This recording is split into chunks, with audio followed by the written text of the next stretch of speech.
going, guys? It is Robbie T here, finally back with another video today. This is the second out of 2 videos I've uploaded today. You'll hear from the channel update video I uploaded not too long ago about that. So here we are. So we're on F1 2012 today, here in Nico Rosberg's Mercedes, which was a midfield car in the 2012 season. And we're here just to do a quick 50% race around the Spanish Grand Prix circuit at Catalonia. Just for a bit of a challenge, because if you guys don't know, Spain is one of my weakest tracks on the F1 games, and I just want to see how well I can do in a midfield car. So as you can see, we got the setup here. As you saw from before, we also had the strategy. I didn't really change much apart from put the fuel to normal. And we're just about to go out on track now, so hopefully we'll be able to get a good result. Obviously it's just a quick race, so it doesn't mean anything very important, but we'll see what happens out on track. So we're just about to go out on track now and start this race. So we have the Red Bull Sebastian Vettel on pole position, with Jenson Button and Lewis Hamilton and Fernando Alonso and Mark Webber all behind him. There's our teammate Michael Schumacher, legend himself in 7th, and we're right at the back of the grid. So we're ready to start this race now, on board with the leaders, as the 5 lights are about to go out for this race at Spain. It's lights out and we're off here for this quick race here, and it's an absolutely brilliant start. Look at the amount of cars we're going to pass along this straight here. That's one of the best starts I've ever had on any F1 game up to date from today. As we come towards turn number 1 now, we're in 20th place. Vern going slowly because him and Senna, I think, had a bit of a collision and they went very, very wide. Meanwhile, Petrov gets back past us now as we come towards this corner now. Vern nearly colliding with us there. We just about wheel bang.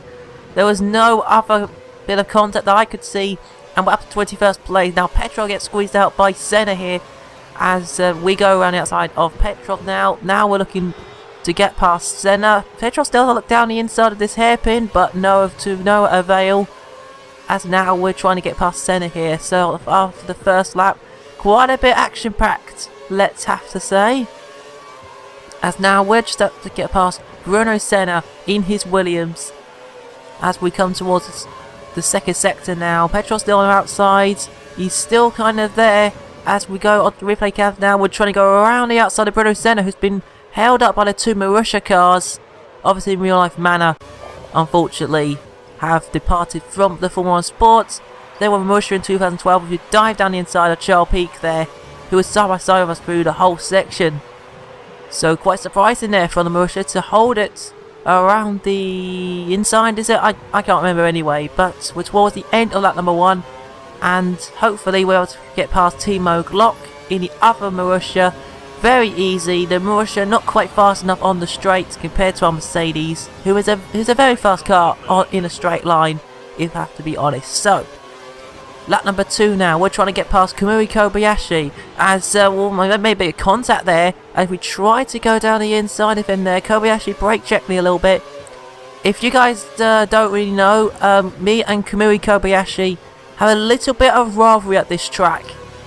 I don't know why, but when I did a practice career mode race here at Spain, me and Kobayashi had a bit of altercations, and it looks like it's going to happen again as we come towards the hairpin, and we've made contact with Kobayashi. A huge shunt at the rear, as now Senna pushes us wide as well. We've dropped 2-3 positions in that one corner alone, and I don't know whose fault that was. It could be mine for not braking hard enough, it could be Kobayashi's for brake checking me even more.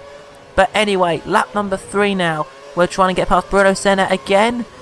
Coming towards this corner now, this sweeping right hander, we do a beautiful little switchback, trying to get the right line in towards this corner, down the inside. It's a second gear to get the extra turning, because this Mercedes doesn't have a lot of downforce. As now we're going past Kovalainen now as well, in the Caterham car, down the inside. Lovely stuff, up into 16th place, and Kobayashi is the next car ahead as we come towards through sections now. It's not been a bad start, but we haven't made that many positions that I wanted. We come towards this Next corner now, we go wide into the gravel there. We don't want to do that because we'll lose more places.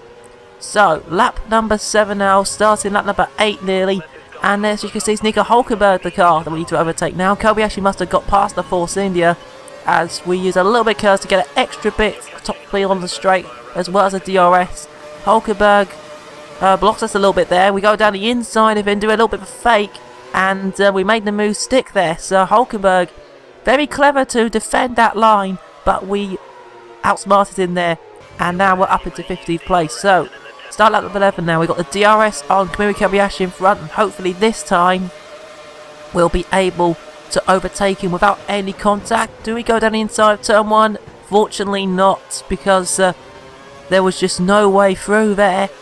As now we come through this long right-hander here, go a little bit wide in that corner.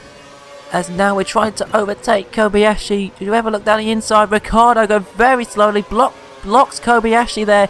As now we go around the outside. Kobayashi not giving us much room. We bang tyres.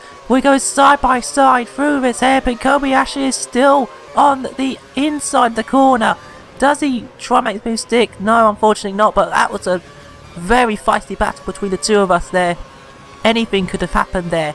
As now we're on to lap number 12. Start lap number 12. We've got a DRS on Daniel Ricciardo in the Toro Rosso. This should be an easy move. The Toro Rosso does not have a lot of straight line speed compared to our Mercedes.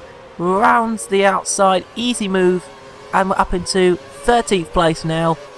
And the next car on the hit list is Kimi Räikkönen in the Lotus, who will not be that hard to overtake, but won't be that easy either. As we go down the inside of turn 3, I believe this is.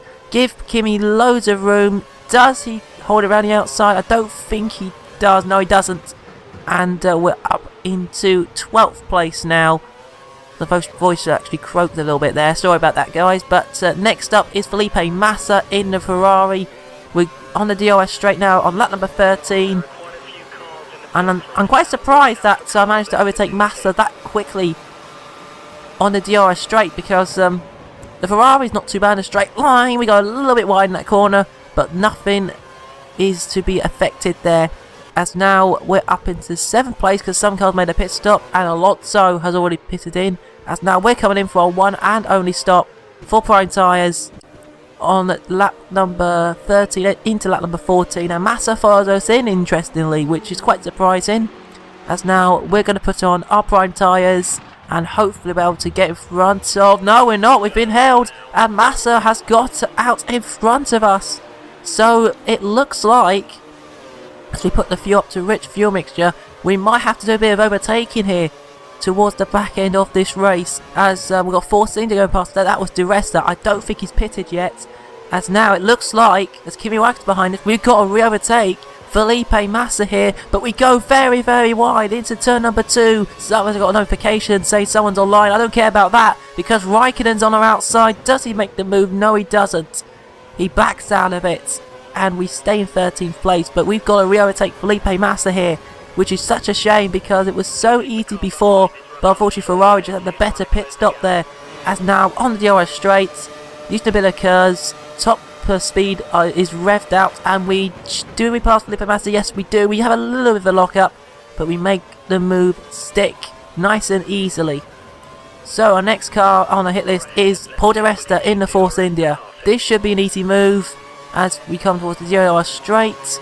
And Di Resta, although the Force India is relatively quick in a straight line, he just doesn't have anything to fight around our Mercedes. What am I saying?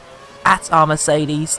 As now we're into the points in 10th place, and next up is Sergio Perez in the Sauber, our favourite driver in Formula 1 in my opinion, as we try and go around the outside because Perez and Maldonado have been held up very, very close there between me and Perez, but he gave us plenty of room. There's no contact. We do a switch back on him because Glock actually held him and Maldonado up, as now we're trying to get past the Williams of Pastor Maldonado. Do we have a look down the inside? Yes, we do. Maldonado blocks us a little bit there. Cheeky for Maldonado there. We squeeze him out a little bit to say, hey mate, don't you squeeze me out or I'll squeeze you out. As now we are up into 8th place now, and for the rest of this part of the race, we're just overtaking back markers. So we've got Kelfer Kane, we've got Petrov, We've also got some of one of the Marussia. That's not Marussia. That's the other HRT, De La Rosa. We get past there, and then on the next few laps, so lap number 21, we're getting past Charles Peak in the Marussia, as he kind of blocks us on that corner there, but we managed to use that curve to our advantage and do a bit of a switchback. And now we lap Heikki Kovalainen in the upper Caterham as well. And as you can see, the gap between me and Grosjean, I don't think we'll be able to catch Lotus. It's a little bit too quick, unfortunately. That's now lap number 26. We're in the second sector. Nothing much has happened in this race. But as you can see, there is Pastor Maldonado. He has caught me up dramatically in the last few laps. The gap is 0.3 of a second. He is well within DRS. But for some reason, he wasn't close enough anywhere on these few laps. And that is because the Williams is one of the slowest cars in a straight line other than the back markers. So we could actually stay in 8th place for the whole of this race if we hold off Maldonado. Also Perez is behind as well, but wow. Jean-Eric Vergne 123.918. That's a stunning lap for Toro Rosso, proving that our lap times are looking very mediocre indeed. That's now lap number 30. Maldonado is now 1.8 seconds behind, so he's lost time somewhere in that lap. As now on the final lap of the race, it is looking very good for us indeed, because Grosjean, he's got 7th in the bag, he's well up the road. Maldonado is not going to catch us. As you can see, last sector now, Alonso has won his home Grand Prix, so well done to him considering he started about 4th on the grid. As you can see, Maldonado and Perez are catching me a little bit, but I think even though his tyres are absolutely gone now, as you can see, we're missing a few apexes in towards this last chicane now. I think it's going to be good enough for 8th place. We could have done a little bit better, but I'll take 8th place considering the battles we've had in this race. They've been so incredible. Come across the line, 8th place in the Spanish Grand Prix. I will take that, considering that this race, even though it wasn't the best of races, it's very, very short-headed, but quite a few good battles in that one, which I'm very happy that I managed to get involved in. So, there's our race results. Fernando Alonso wins for Ferrari at his home Grand Prix by 9.8 seconds from Jenson Button in second, who managed to hold that position since the start. Lewis Hamilton also on the podium, so a double podium for McLaren in 3rd place there. Sebastian Vettel from pole dropped to 4th, terrible race from him. Webber in 5th, so generally a poor race from Red Bull, to be honest. Schumacher in 6th, there's our teammate in 6th, sorry. Grosjean 7th, us in 8th, Maldonado 9th, and Sergio Perez grabbing the final point there in 10th place for Sauber, our favourite driver in the points. And you see we got DeResta and Raikkonen missing out on points there. Then we got Massa, Ricciardo, Kobayashi, who caused all sorts of problems in this race. There's Senna and Hulkenberg, Vergne, Kovalainen, Peak, De La Rosa, Petrov, Kafakane, and Timo Glock round up the back of the grid. Interestingly, everyone finished this race, surprisingly. I didn't expect everyone to finish. But that's what happened. That's what the cookie crumbles. So, that's the end of the race, guys. Hopefully you have enjoyed it. Like and subscribe if you're new around here. Hopefully videos will be coming back more consistently in the future. But until then, have a great day. And goodbye.